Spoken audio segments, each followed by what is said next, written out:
trying to get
County Atlanta Judicial Circuit is now in session. The Honorable Judge Thomas A. Cox Jr. presiding. Court now come to order. Please be seated, ladies and gentlemen. Good morning. All right, we're here today on a motion for TRO and interlocutory relief in Democratic Party of Georgia, Inc. and Warnock for Georgia plaintiffs versus State of Georgia, 2022 CV 372734. So let me get an introduction of lead counsel for the plaintiffs. Good morning, Your Honor. Adam Sparks of Carolina Divorce with the plaintiffs. With me today is my partner Joyce Guest-Lewis, and with the last law group Uzoma and Quanta, who will be handling the bulk of the argument today, and Mr. Dan Osher. All right, thank you, Mr. Sparks. Thank All right, you. let me get the State of Georgia to do the same. Good morning, Your Honor. Charlene McGowan with the Georgia Attorney General's Office on behalf of the State of Georgia. With me is Lee Stoy, also with the Attorney General's Office. All right. So before I know there are others here who are interveners as well as amici representatives. But before I let the attorneys take the reins, I'd like to say that the court has read most of the moving papers and will continue to read them after this hearing.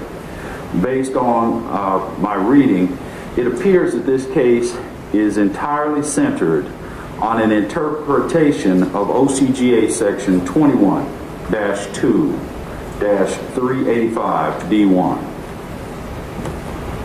Would you say that is accurate, Mr. Sparks, for the plaintiff? My understanding is that is the sole issue for the court today, Your Honor. Again, I would prefer Mr. Quanta for the details. All right. Defense, would you agree? I do agree, Your Honor. Is correct that that is the issue, the sole issue raised in plaintiff's motion for a TRO or preliminary injunctive relief. Now, the state does have some jurisdictional defenses that we plan to argue today, but as to the merits of plaintiff's claim, yes. it's limited to that issue. All right, so based on the acknowledgement of the parties that this argument centers around an interpretation of statutory language, this court will be restricting oral argument to the salient points on statutory construction and interpretation of this statute. So based on this limitation, I believe that the court is going to give up to an hour collectively on this, so 30 minutes apiece for you to make your arguments.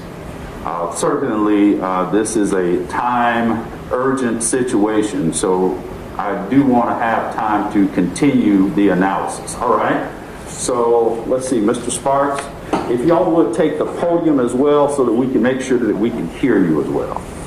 Yes, sir. Well, happy to. And before Mr. Quant begins, I just want to thank the court both for its attention on an expedited basis to this emergency matter, and also for ensuring that the order granting the 12 PG applications to Mr. Quanta and Mr. Osher were granted. We appreciate it personally. And let me say one thing. I have to say something for the record. I'm sorry. This hearing today is being conducted pursuant to the Georgia Open Courts rules. Members of the public are permitted access to today's hearing through their presence in courtroom 7F. To the extent members of the public attend the hearing, they will be required pursuant to court order to wear a face mask covering their nose and mouth during their time here in courtroom 7F. All right, we're ready.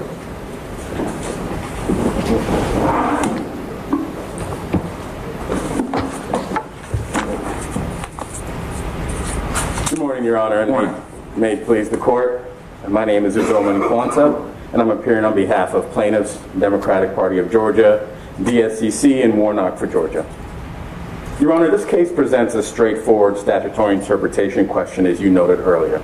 And the question is whether Georgia law permits county boards of elections to conduct advance voting on Saturday, November 26th, the Saturday after Thanksgiving, for the upcoming runoff for Georgia's U.S. Senate seat. Up until last week, the general understanding among Georgia voters and county boards of elections, including the secretary even, was that the law does permit voting on the Saturday following a holiday in advance of a runoff.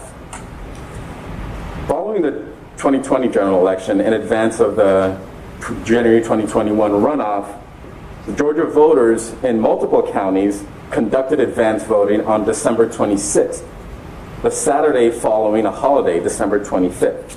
The Secretary did not object to that. Just last week, the Secretary appeared on national television and stated and acknowledged that counties may provide advance voting on Saturday, November 26th, the Saturday after Thanksgiving, for the runoff. And on the same day, the Secretary's chief operating officer echoed the same sentiments. Then, as runoff voting drew closer, the Secretary issued a bulletin that said just the opposite, that counties were precluded from offering early voting for the runoff on the Saturday after the holiday. So what changed? This last-minute reversal is not just wrong on the law, but it also implicates the most fundamental right in our democracy. And that is relevant to how this court should interpret the statute as well. The right to participate in our political process and to utilize the voting procedures that the legislature has expressly made available so that voters have ample opportunity to exercise their right to vote. So I want to turn directly to the statutory language that governs the issue here, and that's specifically OCGA 21-2-385D. And I'd like to direct the court to Exhibit 8. Give me 1 second.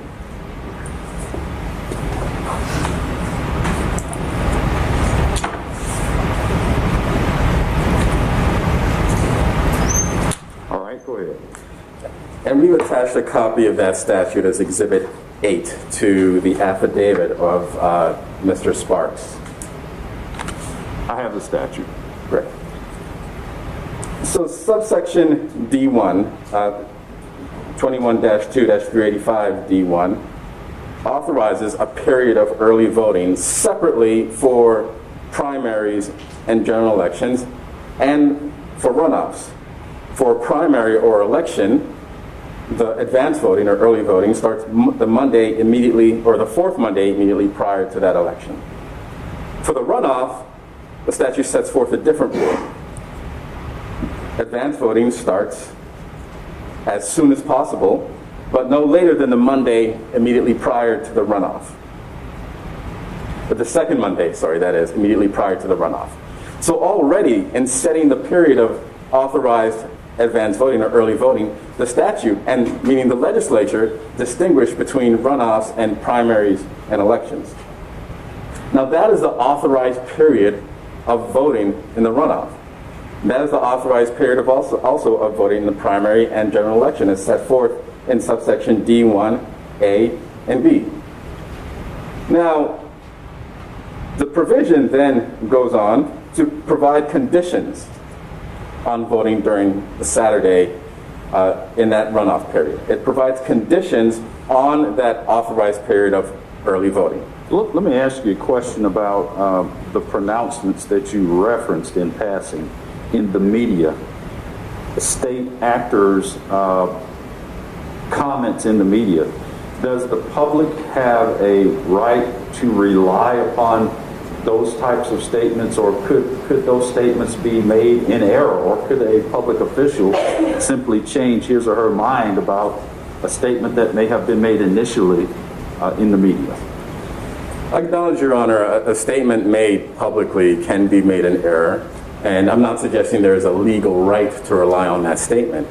But it does suggest that, as a matter of fact, voters may have had access to that statement, and in fact, because it went to a national audience, it's likely that they did.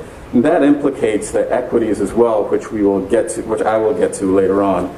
But even if a voter does not have a legal right to rely on a statement made by an individual, which I will credit for the sake of argument without conceding, that does not mean that such reliance is not likely or reasonable and expected. Now, going back to the statute, as I mentioned earlier, we now see in the statute that there's a period of authorized advance voting for the runoff, which is as soon as possible. As soon as the counties can make advance voting available, and ending on the Friday immediately prior to the primary, election, or runoff. That second sentence in subsection B then imposes conditions on that early voting period. So you are conceding that this initial language in the paragraph, as soon as possible, is subject to conditions? No, I'm not conceding that it's subject to these conditions, and I'll explain why. Because the language, as soon as possible, is that follows subsection D1B, ends with the sentence, and that sentence ends, shall end on Friday immediately prior to election, the primary, election, or runoff. The following language is what imposes the conditions, but in that language imposing the conditions, you no longer see the reference to primary, election, or runoff. So that reference in the preceding sentence to primary, election, or runoff, when the legislature and the statute is telling us when advance voting should end, that language changes when we start talking about conditions. And the phrase runoff has been removed. The legislature removed the term runoff when discussing the conditions on Saturday voting, including the holiday exception. And the legislature did not just remove this language by implication. This was effectively a measured choice. And I would turn the court to Exhibit 7 to Mr. Sparks' affidavit. Exhibit 7 is HB 68, the bill passed by the legislature in 2017, which amended Section 385D to eliminate the word runoff from the conditions on Saturday voting. And if you look at that bill, and specifically I'll direct you to line 579 on page 17 of that bill, the only change the legislature made was to strike the word runoff from those conditions that appear in the second sentence. In other words, the legislature set out to revise the period for certain advance voting. That was the goal of the bill, to revise the period for certain advance voting. That appears in line 13 of the preamble on page 1 of that bill on Exhibit 7. And then in order to revise the period of advance voting, the only thing the legislature changed in subsection 385D was to strike the word runoff from those conditions. So by striking the word runoff, that is the clearest demonstration of legislative intent, that the conditions on Saturday voting, that the holiday exception, and everything else that goes along with it does not apply to runoffs, applies only to general elections and to primaries. Now, this interpretation not only is consistent throughout that provision, but it has also been adopted by another court. In 2020, the plaintiffs filed suit against the county board in Houston County, seeking to mandate Saturday voting in advance of the runoff, in advance of the 2021 runoff. And the mandate for Saturday voting also appears within those conditions that I just mentioned. On Section 385, the conditions to Saturday voting and the conditions to runoff voting, that mandate appears in those conditions. And the Houston County Superior Court rejected that argument. The court said this section clearly delineates primary, election, and runoff with specific language for each. And this order is in Exhibit 9 of Mr. Sparks' affidavit. Now, in finding that the provision of Section 385 did not mandate Saturday voting, the court effectively held that provision did not apply to runoffs.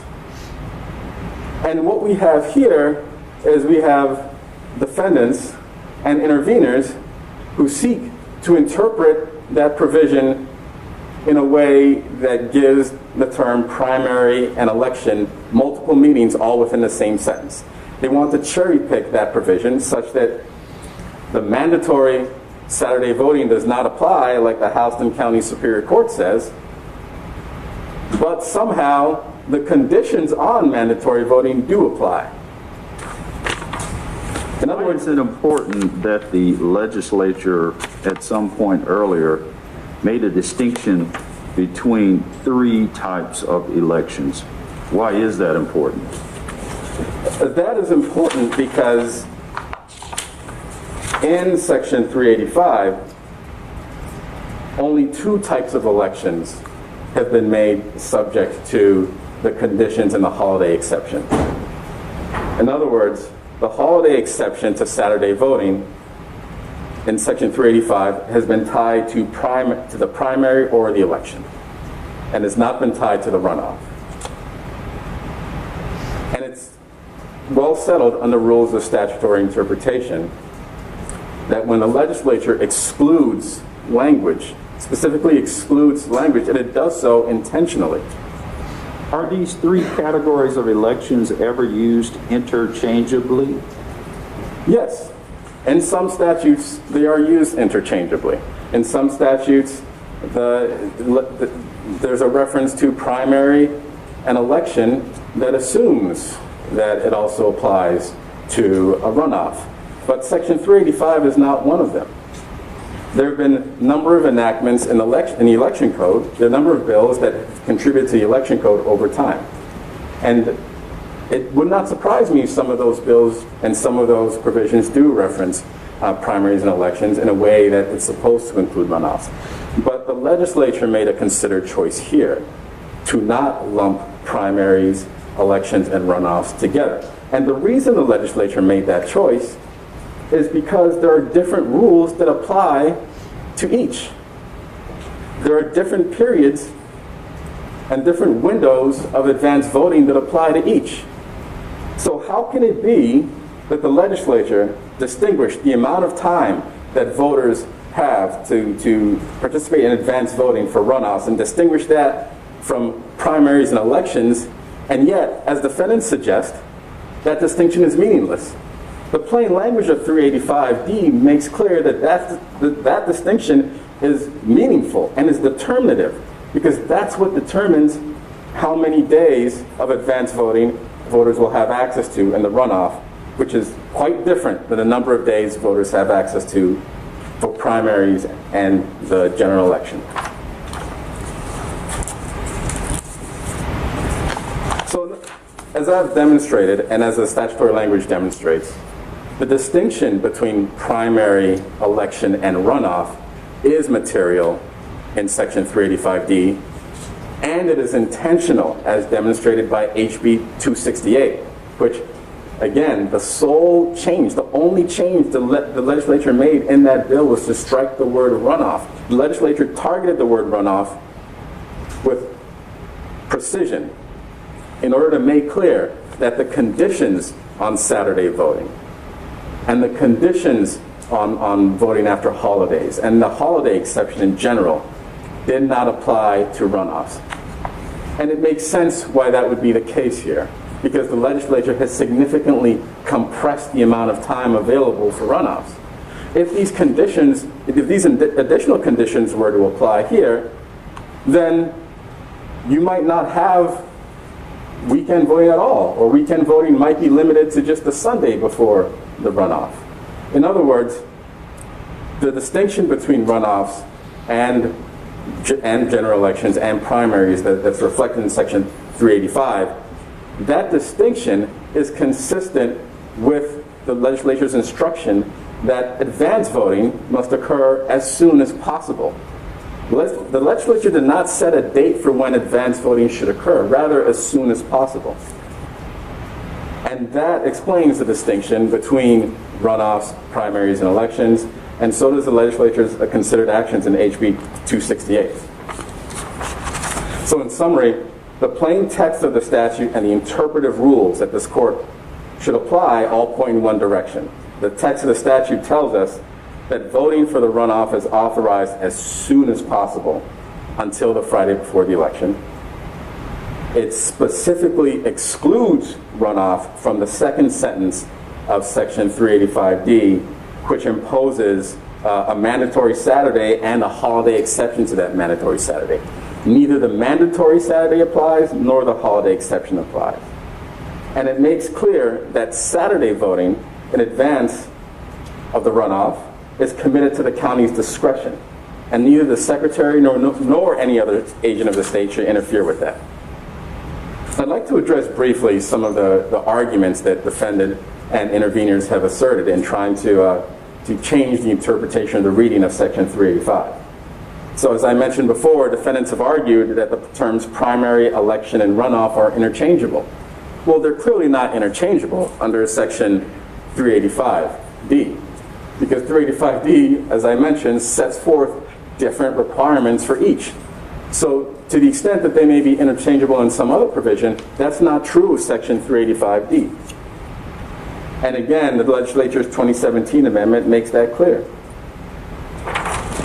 The interveners argue that plaintiff's interpretation of 385D would mean no weekend voting in advance of the runoff. Again, that is false.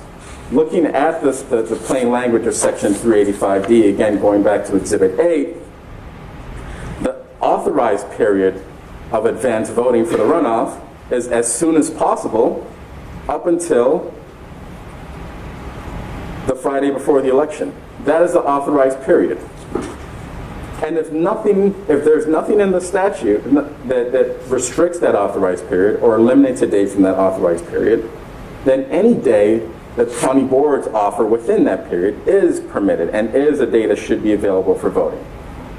And because the conditions in the second sentence of Section 385D do not apply, counties can conduct advance voting on any day that starts as soon as they're able up until the Friday before Election Day.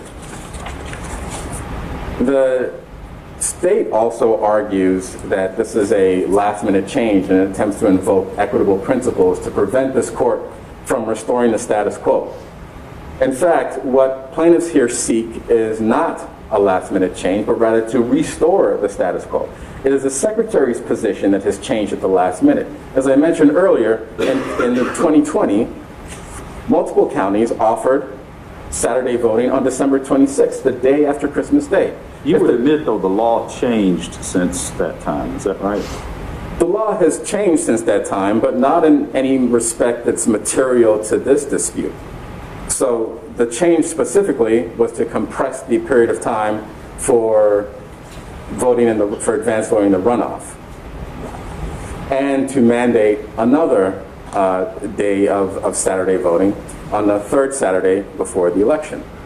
But the provision, the holiday exception, applied in 2020 just as it does now. So in other words, the previous version of the statute, and I believe that we reflected this in Exhibit 10 of Mr. Sparks' affidavit, the prior version of the statute also precluded voting, or also purported to preclude voting or advance voting on the Saturday immediately following a holiday that landed on Thursday or Friday. And that would have been the case in 2020. December 26th, 2020 fell on a Saturday immediately after December 25th, which is a holiday.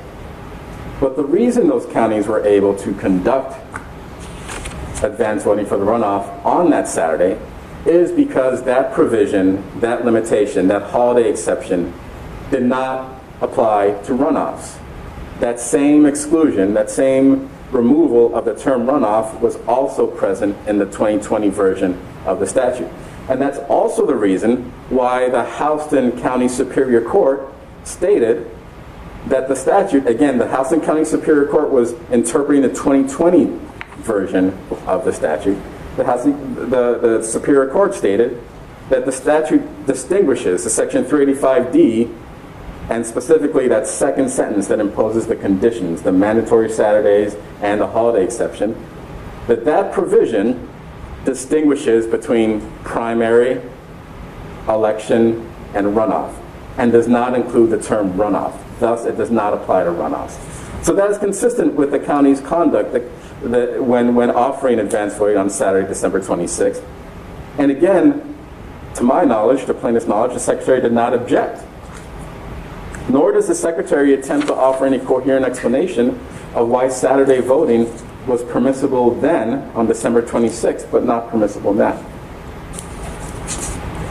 Next, the interveners, and to some extent a defendant. It's interpretive. Does the actor owe an explanation if they say, hey, I read it this way then, and I read it this way now? Is more required?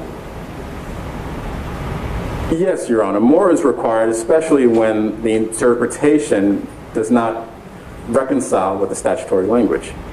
And here we have actions, and I'm not suggesting the Secretary made an official interpretation back in 2020, but we have an interpretation that upsets the settled expectations of Georgia voters and counties that have previously offered early voting on the Saturday following a holiday in advance of the runoff.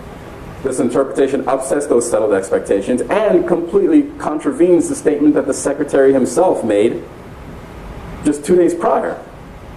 So in that instance, it is incumbent on the Secretary to point to the language or to provide some explanation for the inconsistent approach to Saturday voting and also for the last-minute reversal. You believe that an explanation is required based upon the expectations of the public, but not based on any legal requirement? Well, the legal requirement is established by the actual provision itself, which confers the discretion to counties to offer early voting or offer advance voting on the Saturday following a holiday for runoffs, and by extension confers a right upon voters to be able to take advantage of those voting opportunities that their counties may offer. And that also implicates the right to vote. It implicates the right to vote because it eliminates a day of weekend early voting that some counties would have made available to voters. And eliminating that weekend day of early voting reduces voting opportunities. And contrary to what defendant has argued and what interveners argue, The court does not need to find that voting opportunities have been eliminated entirely in order to demonstrate that there has been an impairment or an infringement or a burden even on the right to vote. Well, for instance, you used the term weekend voting. I guess one might say, well, there is a weekend voting opportunity because that very next day, that Sunday, is available to vote. The Sunday is available to counties that are able to offer the Sunday, but the Sunday may not be available to the same counties that are able to offer the Saturday. So the point is, we know that the legislature has ensured that the Saturday be available to voters. And we have an interpretation from the Secretary of State that seeks to preclude counties from offering that Saturday. So the legislature has provided voting opportunities that the state now seeks to withdraw. That is unlawful. And eliminating voting opportunities that the legislature has provided has always been a source of injury, has always been a source of irreparable harm, and can be enjoined by this court. You've got about, I think you're coming up on like 9 minutes, but I have some questions for you, and I will make sure, if I can ask you the questions now, I'll give you the balance of your time for your argument. So you are not saying that voting on Saturday, November 26th, are you considering it to be permissive or obligatory? Counties must or counties may? Counties may, Your Honor. Right. It is not mandatory. And the reason it's not mandatory is the same reason why the holiday exception does not apply, because that provision that makes it mandatory does not include the term runoff. So that demonstrates that plaintiff's interpretation is consistent in that statute. So if you look at that sentence of Section 385D, that second sentence, plaintiffs have advanced, as the plain language of the statute reveals, have advanced a consistent interpretation that treats primary or election, the terms primary election, as primary or election and not runoff. Defendant and interveners seek to advance an interpretation that treats the term primary or election as only primary or election when talking about mandatory Saturday voting days. But then, when talking about the holiday exception, they want to interpret those same words to include runoffs. In other words, they're trying to eat their cake and have it too, and occupy both sides of this argument. Defendant and intervener. Let me ask you another question. You would agree that allowing as many qualified individuals a chance to vote is in the best interest of the people and the government, correct? It absolutely advances the public interest and secures the most fundamental of constitutional rights. Why shouldn't I interpret the statute in such a way that it reasonably affords as many citizens as possible an opportunity to vote, as long as it is a reasonable interpretation of the law that might exclude Saturday? Interpreting the statute to exclude Saturday, the holiday exception, it's unclear whether that will result in an interpretation that allows the maximum number of voting opportunities, because what the legislature attempted to do is attempted to replace that lost Saturday with an additional day of Saturday voting on the third Saturday before the runoff. But because of the compressed window for runoff voting, voting on the third Saturday before the runoff is all but impractical. That would mean that advanced voting would have to start tomorrow, even though the counties had just finished certifying the election that occurred on November 8th. And so that's why the statute is drafted the way it is, and there's an intricate balance between providing mandatory Saturday voting for general elections and providing another fallback day for Saturday voting when there is a holiday that prevents a specific Saturday. But those options are not practically available for runoff. Your interpretation is that the only reasonable interpretation based on your reading of the language is to permit Saturday voting. That is correct. That is the reasonable interpretation. And the statute, I'll admit, is not a model of clarity. But the reasonable interpretation is to provide counties with the discretion to offer advance voting on the Saturday, even if that Saturday falls after a holiday, when you're talking about the runoff and the compressed period for a runoff, because it's consistent with the statute's mandate that voting start as soon as possible, or advance voting start as soon as possible. And it also avoids the unfortunate interpretation that interveners and defendant advance, where primary or election, those two terms mean two different things in the exact same sentence.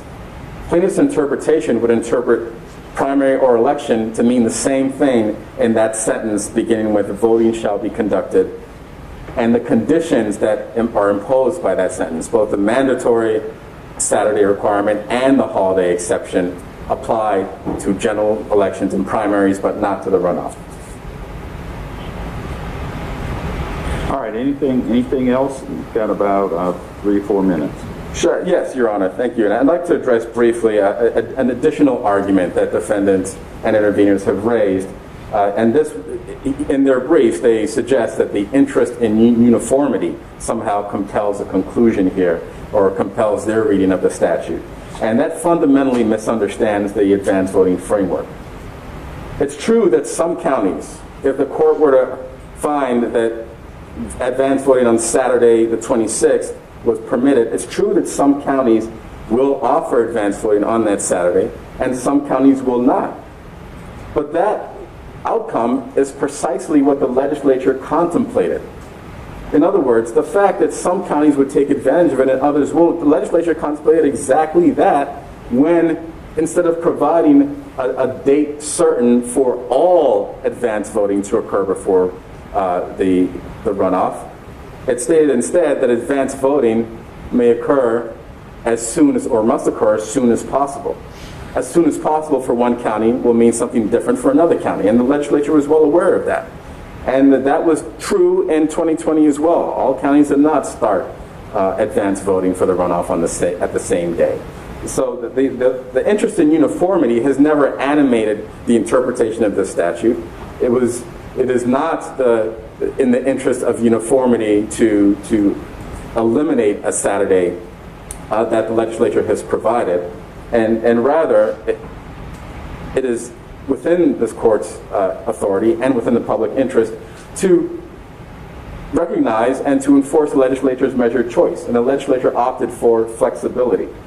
And that's the only thing that this court's order would mandate, that the counties retain that flexibility and retain that authority.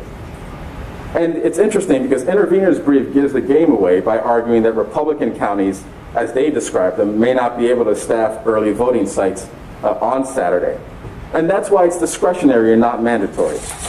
And even when there is a disparity between counties offering advance voting, in the voting context, it is no answer to retreat to the lowest baseline. That would enshrine whichever procedure offers the least amount of voting possible, and it undermines the confidence in the electoral process. So going back to what Your Honor mentioned earlier, the answer here should be to allow counties to provide more voting when they are able, because that is what Section 385B contemplates. And I'll conclude by addressing a couple of other points quickly that the defendants and interveners raised. First, they suggest that the parties have not identified any irreparable harm. That is incorrect. Foreclosing voting opportunities has always been considered irreparable harm. That has been settled law among courts around the country, even when it does not eliminate the right to vote entirely. And actions that impair an organization's efforts to achieve its mission, or to achieve a specific outcome for which the organization was constituted, that is also irreparable harm. And plaintiffs have demonstrated that through the affidavits that they have provided to this court. And lastly, the defendants suggest that the legislature intended to provide holidays off, and that's the reason why this Saturday, this holiday exception should apply to runoffs. Well, that's not exactly true when you look at the statute itself, because the statute mandates the voting on the third Saturday before the election, regardless of whether it falls right after a holiday or right before a holiday. And there's certainly nothing wrong with this sentiment. But some of these counties, including Fulton, DeKalb, Cobb, counties that we've identified and we provided copies of their meeting minutes, these counties have determined that in these circumstances, in the interest of having ensuring that citizens have sufficient opportunities to participate in the political process, that having the Saturday off must yield to the right to vote. And under the plain language of Section 385, that is their choice to make. The Secretary misinterpreted that law, and its directive should never have been issued. And lastly, with respect to the jurisdictional argument that defendants raised, that argument is flawed because there is no jurisdictional issue here. Not only does plaintiff's complaint seek declaratory relief, which is what defendants suggest we have not sought, but plaintiff's motion for TRO and for interlocutory injunction also seeks declaratory relief as well as injunctive relief. And the Constitution is clear that sovereign immunity is waived so that a court awarding declaratory relief may then award an injunction to enforce its judgment. All right, thank you, Your Honor. All right, let's hear from the state. I'll give you the same 30 minutes.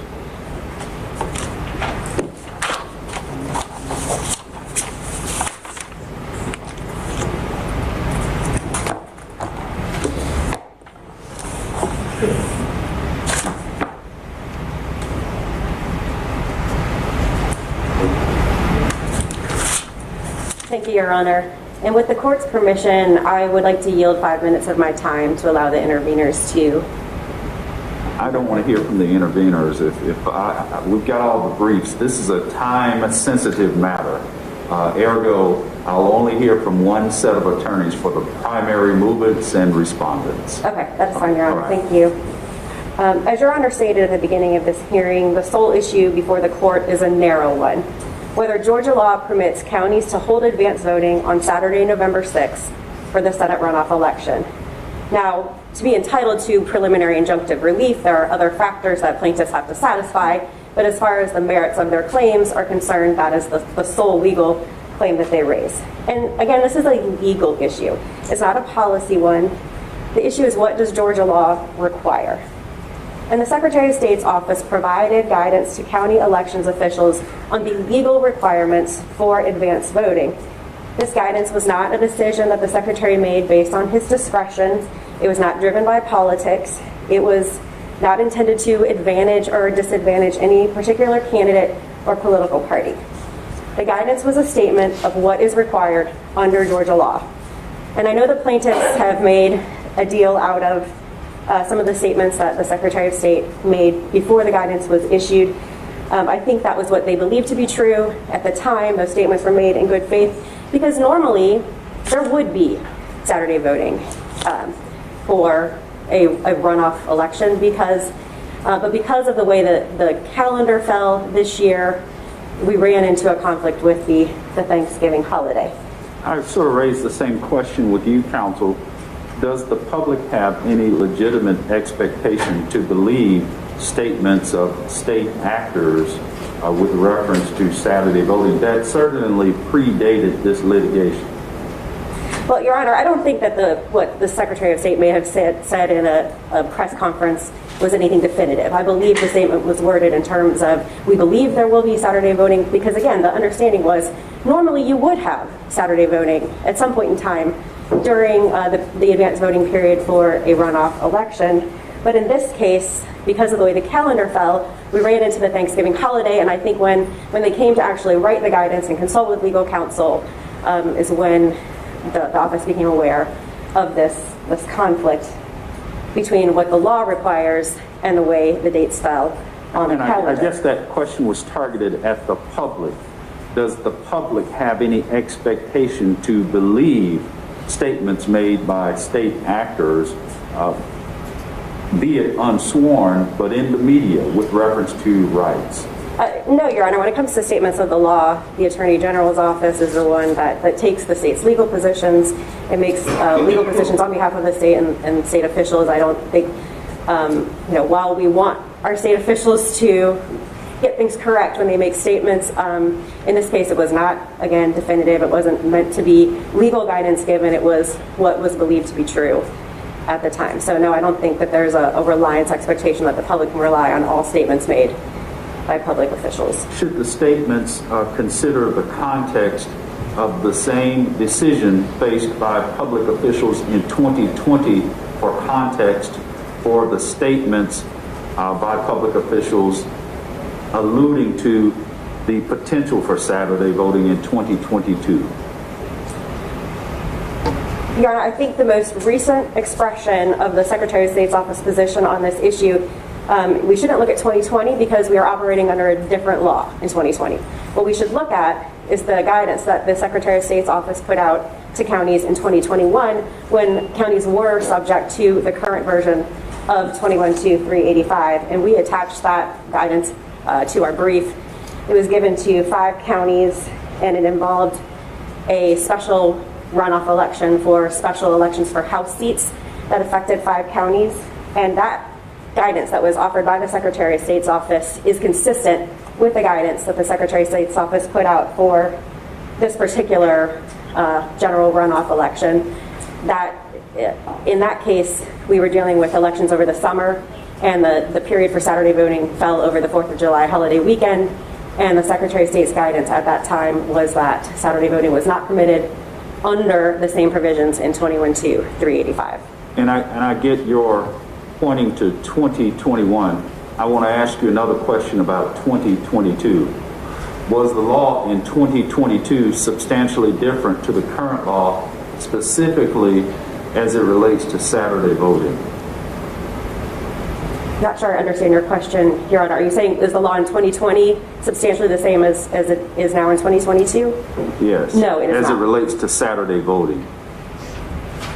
There is a significant difference as it relates to Saturday voting in that the legislature, one, it added some more specificity as to when advanced voting should occur in general. It also added a provision that unless Saturday or Sunday voting is expressly authorized within 21-385 D1, then it is expressly prohibited. And so that limitation, I think, is what kills the plaintiff's argument here, and I will get to that when I walk the court through the statute. But I think that is a significant change in the law between 2020 and 2022, and that the counties don't have that type of discretion as they may have had before. Turning back to the guidance that the Secretary of State issued, that's at issue here, the guidance advised that Georgia law does not permit counties to hold advanced voting on November 26th, but it also said that counties could hold voting on Sunday, the following Sunday, and even they could start on the Tuesday before Thanksgiving if they were able. So we're talking about counties having at least 5 and possibly up to 8 days of available early voting. Most of the counties, at least the larger metro counties, have published their time periods and dates for advanced voting, and a lot of them are taking advantage of that Sunday day. So there will be a weekend day available to Georgia voters on that Sunday.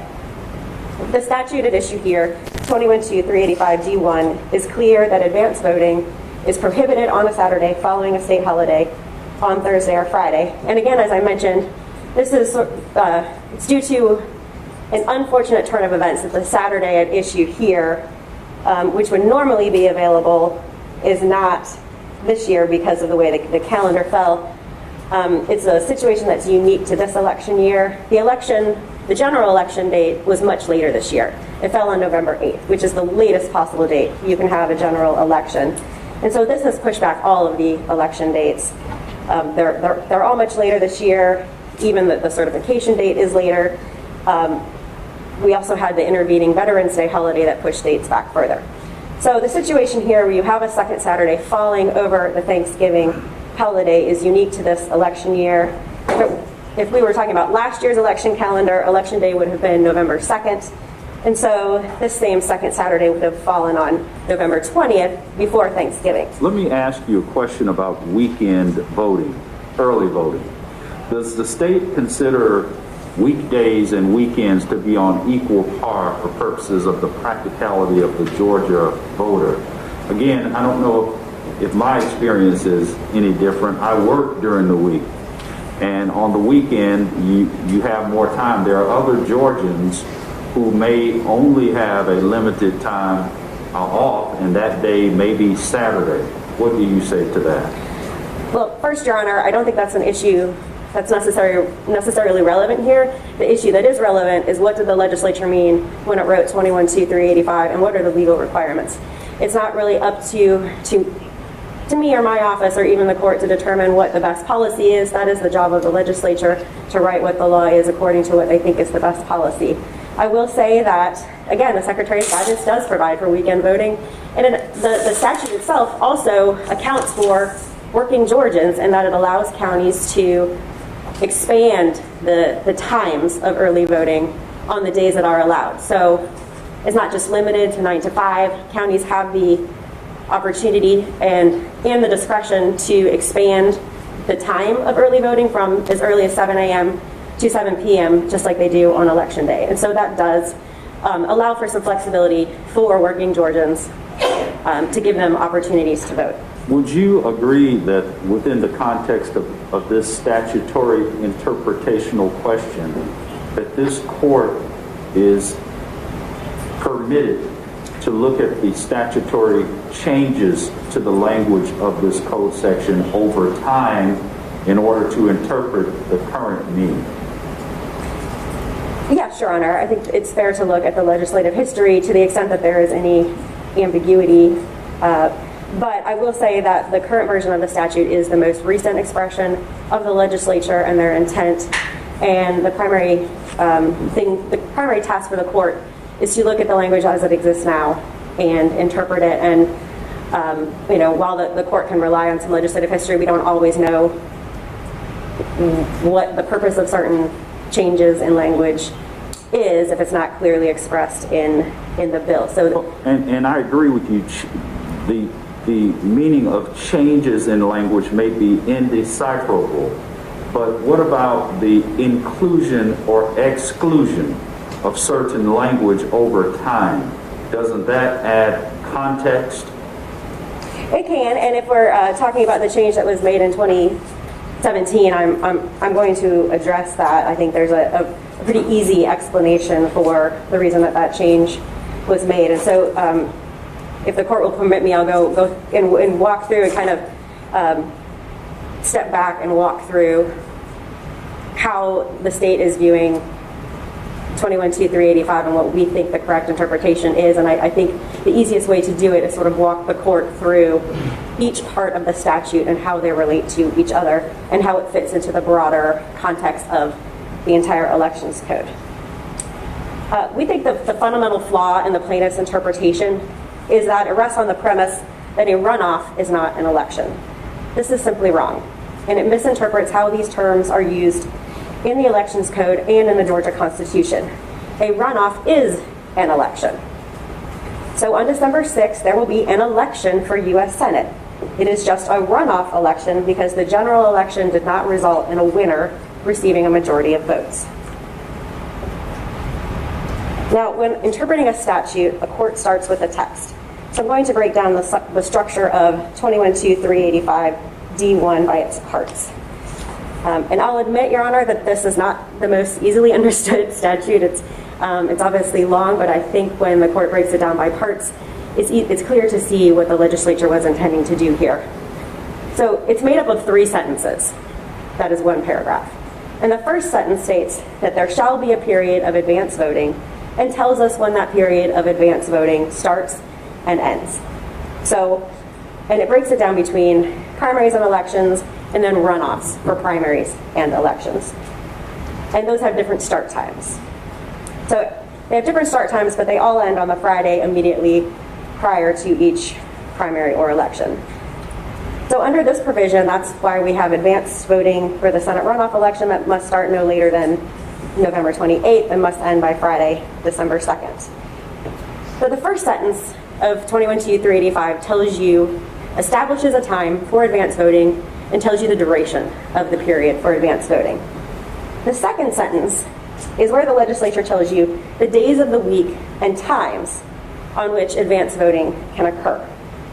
Now, there are 3 possible interpretations of the second sentence of 21-2-385. The first interpretation is that the whole second sentence applies to all advance voting, for all primaries and elections, and for all primary runoffs and general runoff elections. And this is the interpretation that the Secretary's guidance is based on and what the state's position is. There's a second interpretation, and that's that only the first part of the second sentence applies to runoffs and all types of elections, and the rest only applies to primaries or elections. And there's a third interpretation, which I believe is what the plaintiff's interpretation is, and that is the entire second sentence only applies to primaries or elections, but not runoffs. Again, the state's position is that the second sentence applies to all advance voting, both to primaries and elections, as well as runoffs for primaries and elections. And there are several reasons that I think support that interpretation.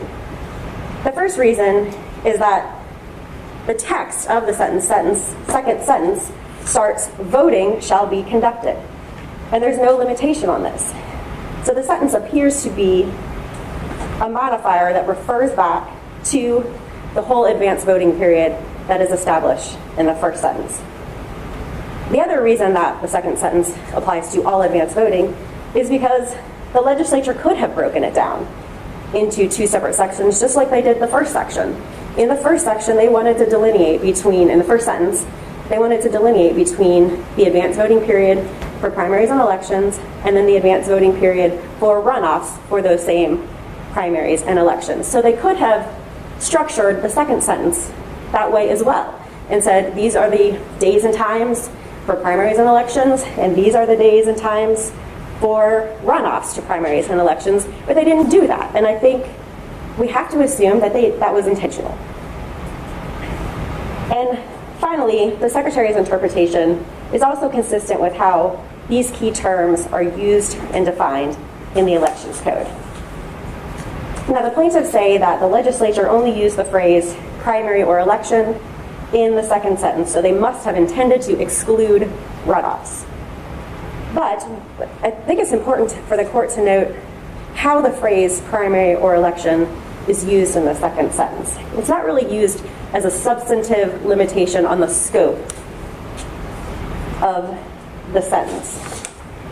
What it is more of a reference point, so that when counties are calculating what is the second Saturday and what is the third Saturday, or what is the second Sunday or the third Sunday, you calculate it before a primary or election.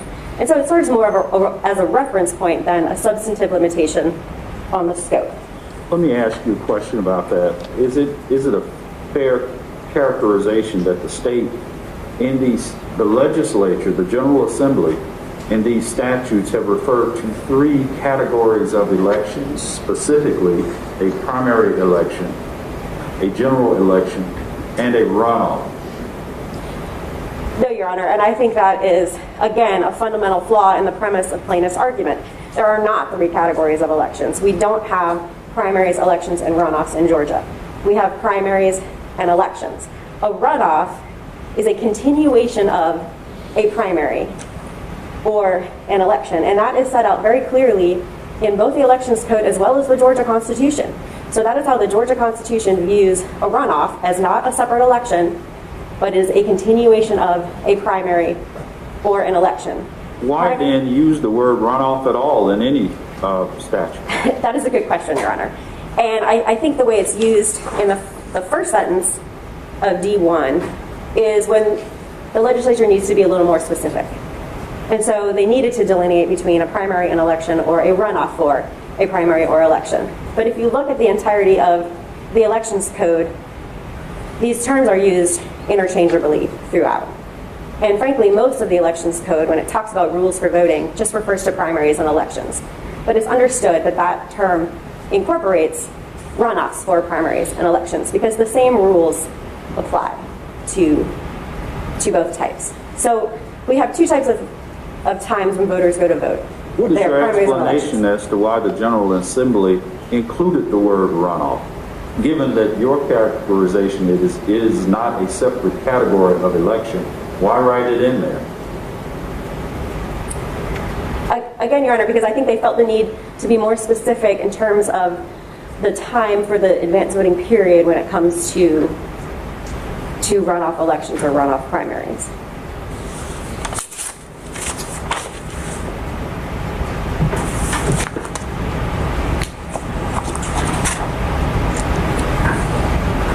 I gather your argument is it's indistinguishable, but it has a name.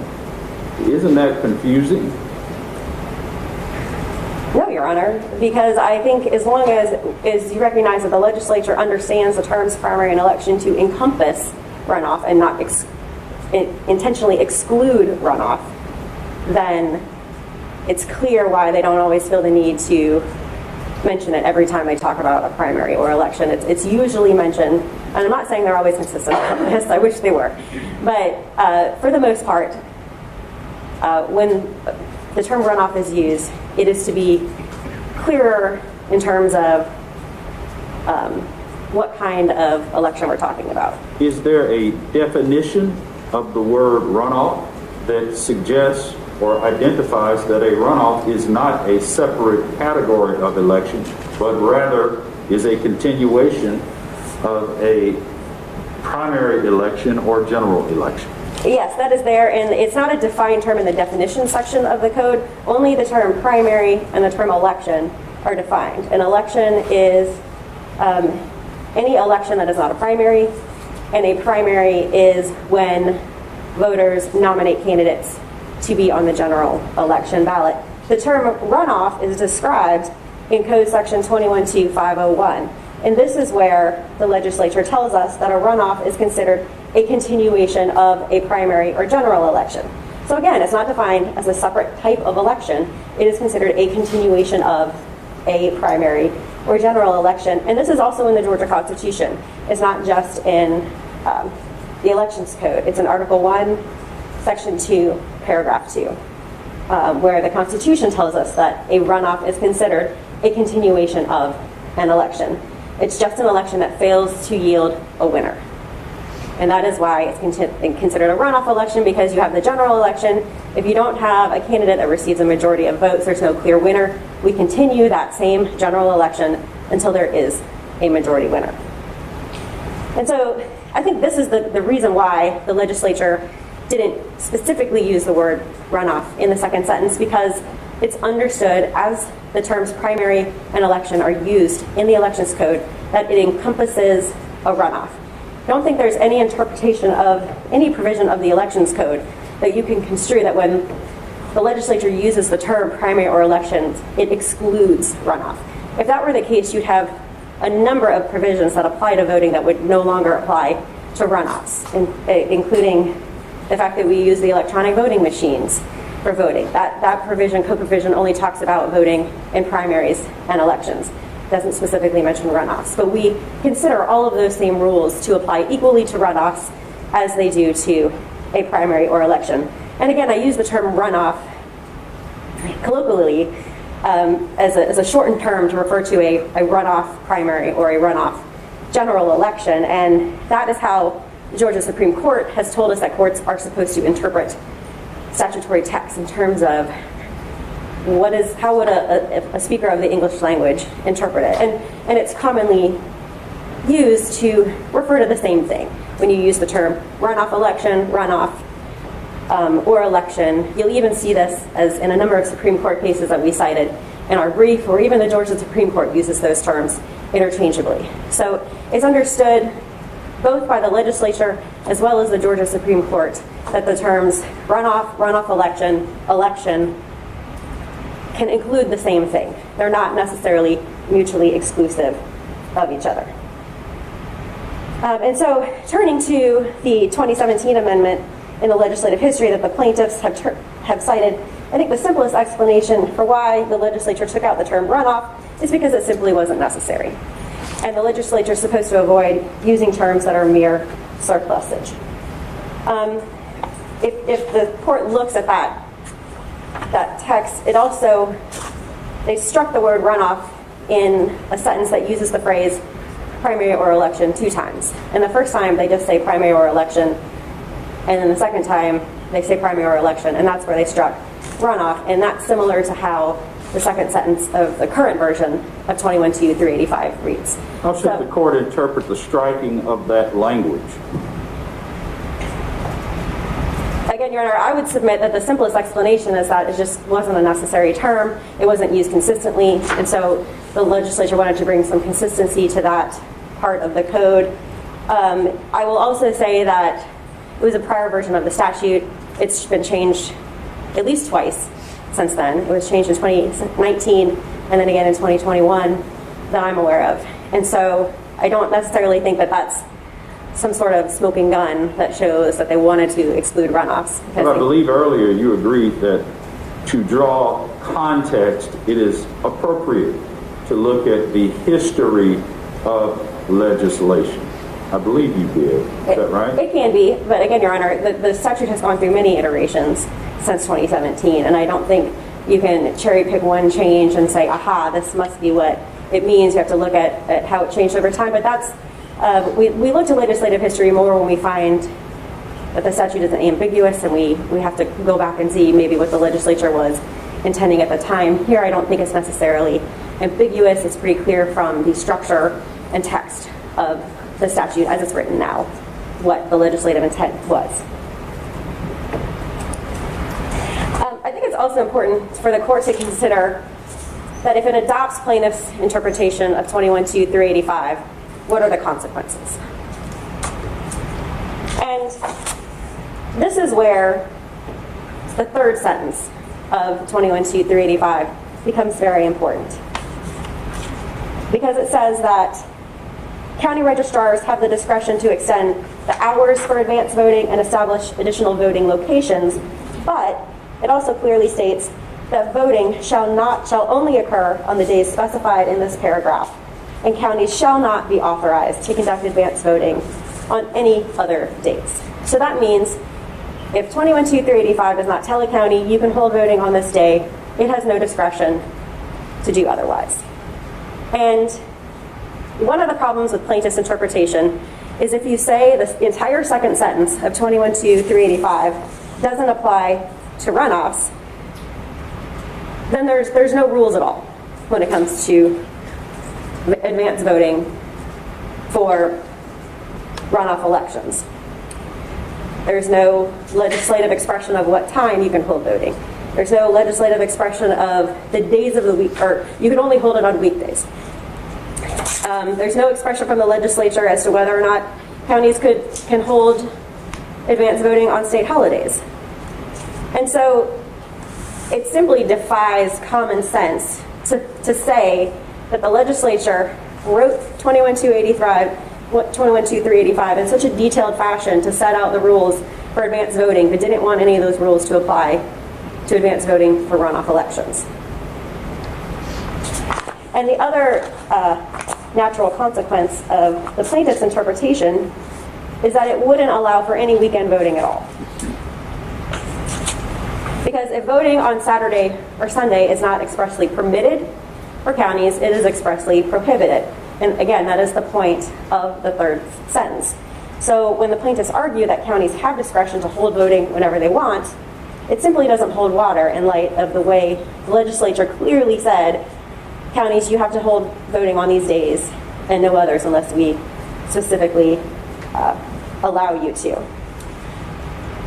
And so the Secretary's interpretation is actually the most consistent with the legislative intent to allow for weekend voting on Saturdays or Sundays.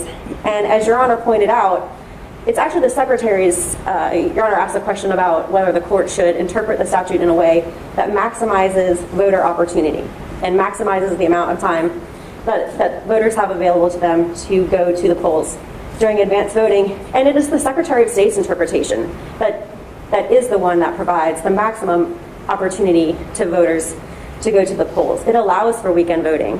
It allows counties to hold voting on Sundays.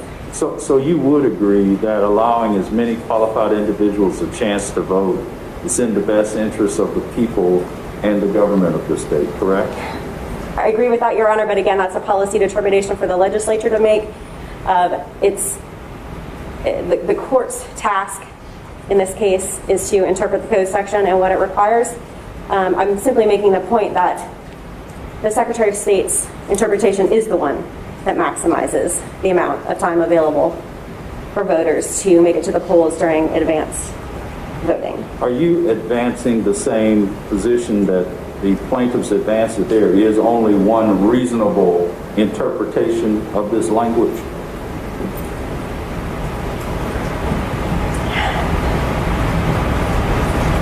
I think reasonable minds could probably find differences in how the code should be interpreted, but in looking at the subsection as a whole, putting it in the context of the legislative code or the elections code in general, looking at how the terms election and primary are defined, looking at how runoff is defined in the Georgia Constitution, the interpretation that is most consistent with the established principles of statutory construction is the Secretary of State's interpretation. I think that the plaintiff's position requires a lot of underlying premises that are simply defied by the elections code. The court has to find as a matter of law that a runoff election is not an election. And that's just not how these terms are used. It's not consistent with common sense. It's not consistent with the way these terms are defined in both the elections code and the Constitution. So,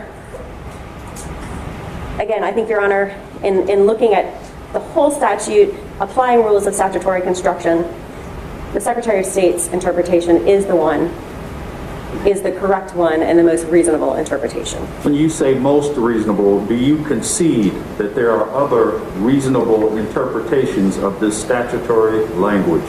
I think there are other interpretations. There aren't other reasonable interpretations. All right. And then you've got about 5 minutes. I know I've asked you probably a disproportionate number of questions. I'll give you the 5 minutes, but I have another question. The state points to OCGA section 21-2-2.5 definition of an election, which includes runoff election in its definition, but doesn't the court have to interpret the specific language within the statute and the lists that are included within the statute and give those lists meaning? Yes, that is correct, Your Honor. You do have to look at how the term election is defined in the code, and it's defined very broadly as any election that's not a primary, and so that is necessarily inclusive of a runoff election. And so the court also has to consider not just how terms are defined, but also look to 21-2-501 that tells the court that a runoff is considered a continuation of an election. So a runoff should be considered an election under both the definition of the term election as well as the explanation of what a runoff is in 21-2-501. Let me escalate from reasonable interpretation. Is it the state's position that there is a clear interpretation of this language? Yes, it's the Secretary of State's position. That is the clear one when the court looks at how 385D1 is structured, the terminology that's used, the way the key terms are defined and used in the elections code as well as the Georgia Constitution. This is the clear and correct interpretation. And while there may be others, again, if the court there may be other ways to interpret the section as the plaintiffs have put forth an interpretation, but it's one that leads to consequences that I don't think they intend. Namely, you can't have any weekend voting if the court were to adopt their interpretation. So their motion would have to be denied one way or the other because weekend voting simply wouldn't be permissible.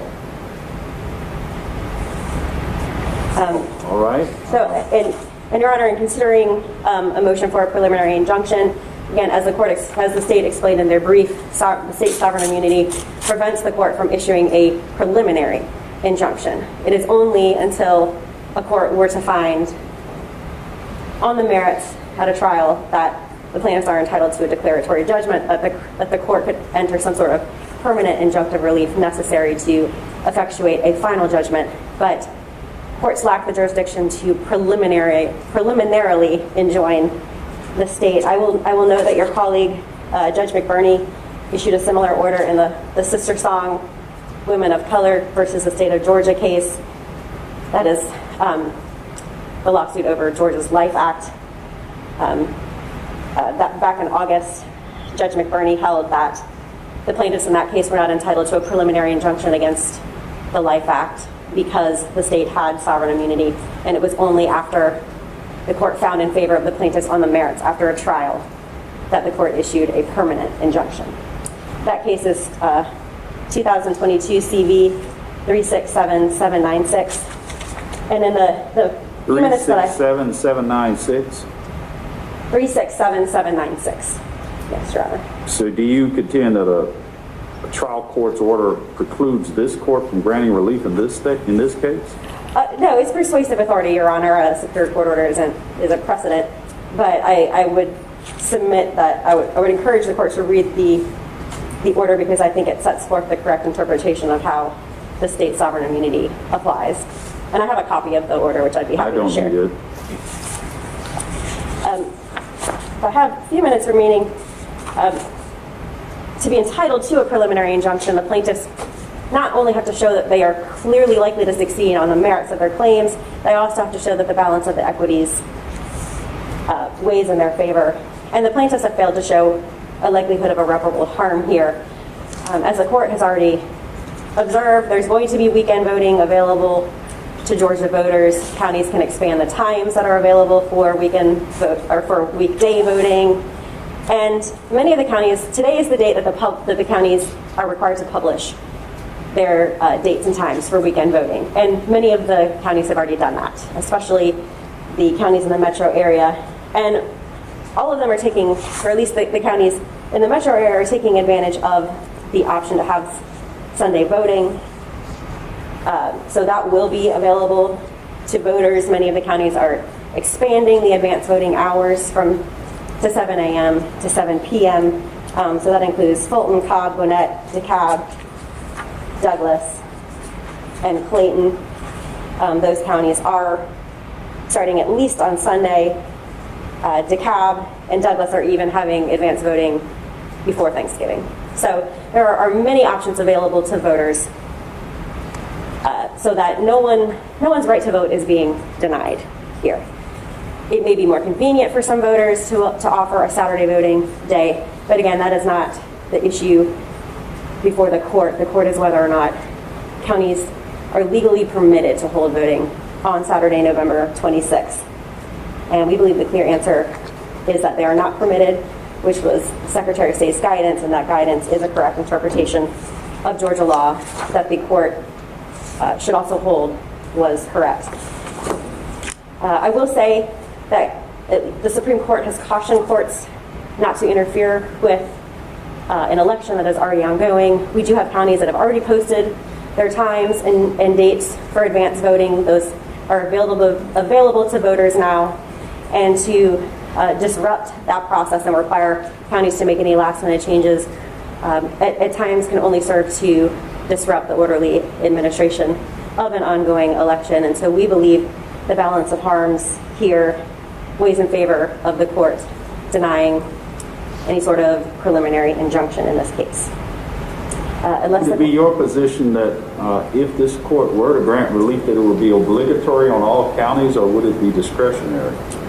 It depends what the substance of the order is. I believe what the plaintiffs are asking for here, Your Honor, is for the court to hold that counties are not prohibited from and leave it to their discretion. But again, we think that if the court were to enter such an order, it would be clearly erroneous because the statute does not permit the counties that type of discretion. Anything else? No, Your Honor, if you don't have any further questions. All right, I'll give 5 minutes of rebuttal, and then we'll be concluded with our business here.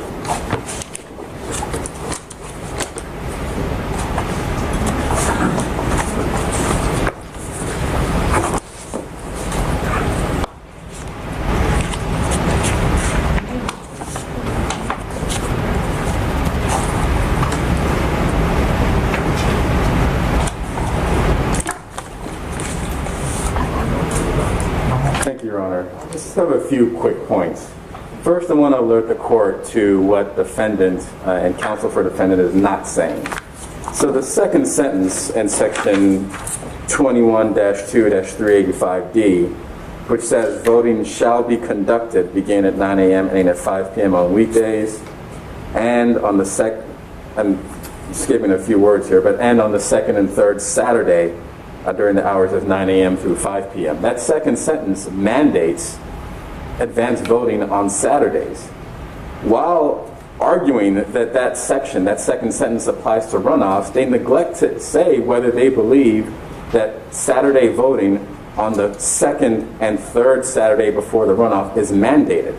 At no point have they come out and say that. So they're still trying to cherry pick provisions of the second sentence of section 385D. And they're still trying to suggest that a certain portion of that sentence does not apply to runoff, while the second portion, the holiday exception, does apply to runoff. That is not how courts construe statutes. That is irreconcilable with the statutory text, and it requires the court to interpret the same terms to mean different things in the same sentence.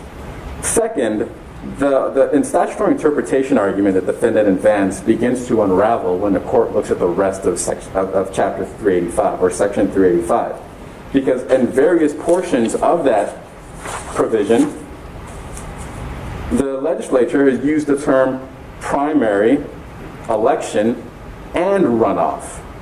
In other words, the notion that primary and election alone is sufficient to cover the ground such that runoff is redundant, that is refuted by the plain language of section 385. And Exhibit 8 to Mr. Sparks' affidavit actually highlights instances in which the legislature either referenced primary election alone or primary election and runoff. For instance, in section 385B, which discusses the ability of physically disabled electors to receive assistance, makes reference to primary, election, or runoff.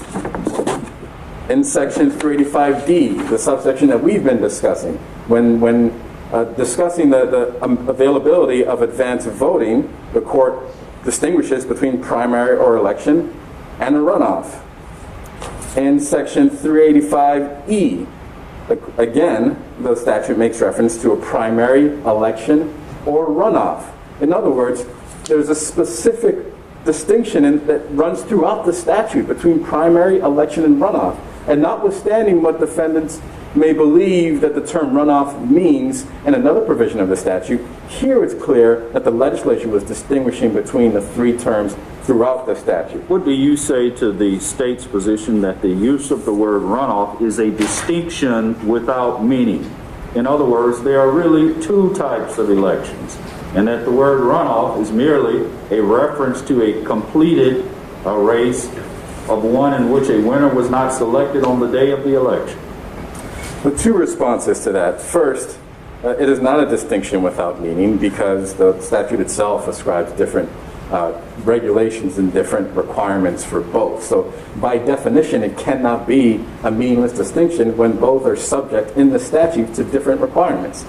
Second, that definition, even if that were to affect the court's interpretation of this provision, which it doesn't because the legislative intent in the text is clear, but even if that definition of a runoff as a continuation of the general election were to impact this court's interpretation, at least one federal court has held that treating the runoff as a continuation of the general election such that a voter has to be eligible for the general election in order to vote in the runoff is unconstitutional. And that was an NAACP v. Kemp, and that was a ruling from the Northern District of Georgia in 2018 from Judge Batten. So I only bring that up because the notion that this definition of runoff somehow impacts the way the court interprets section 385D is bogus. There are specific restrictions and specific provisions that are directed towards runoffs and primaries or elections. And that appears throughout the statute. And the defendant is asking the court to ignore that, and that violates multiple canons of statutory interpretation. You're coming up on the end of your 5 minutes. Two more quick points. Going back to HB 268, opposing counsel suggested or attempted to suggest that the legislature's specific removal of the term runoff was to avoid superfluous language. But then why then did the legislature not remove the term runoff from all of these other provisions that I've highlighted, and which are highlighted in Exhibit 8, where the legislature lists primary, election, and runoff? The legislature chose only one specific provision and only one specific line to remove the word runoff, and that was in 385D1B in the second sentence. Lastly, the first page of HB 268, line 13, states that the purpose of that law, the purpose of that 2017 bill, was to set forth the advance voting hours and was to provide advance voting hours. In other words, it wasn't just a technical deletion. The legislature meant to make a substantive change by deleting runoff from the second sentence of Section 385D. And then lastly, the notion that granting relief here would mean that weekend voting is not authorized is false. What authorizes weekend voting is subsection 385D1B. As soon as possible prior to a runoff, any general or election no later than the second Monday immediately prior to such runoff. That is when advance voting starts. So any Saturday that falls within that period is explicitly authorized unless there's another provision that removes it. No such provision has occurred. Lastly, the very last thing I'll say, Your Honor, is that the jurisdictional arguments have no merit because, again, we seek declaratory relief and injunctive relief. So that we've asked the court to grant declaratory relief. In any event, Section 91165 of the Georgia Rules of Procedure allow this court to consolidate this provision, this proceeding, with a trial on the merits and with a ruling on the merits, especially considering the fact that there are no factual disputes at issue. So the court can actually issue a final judgment, and we would have no jurisdictional issue, even under defendant's interpretation of the Constitution. Thank you, Your Honor. All right, thank you, counsel. Well argued on both sides. At this time, our business here for purposes of the argument is completed. The court will and has reviewed the moving papers and will consider those items in the record that are relevant for purposes of making the decision. The court will issue an appropriate order at the appropriate time. Thank you for your attention. We are in recess. Thank you.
Good.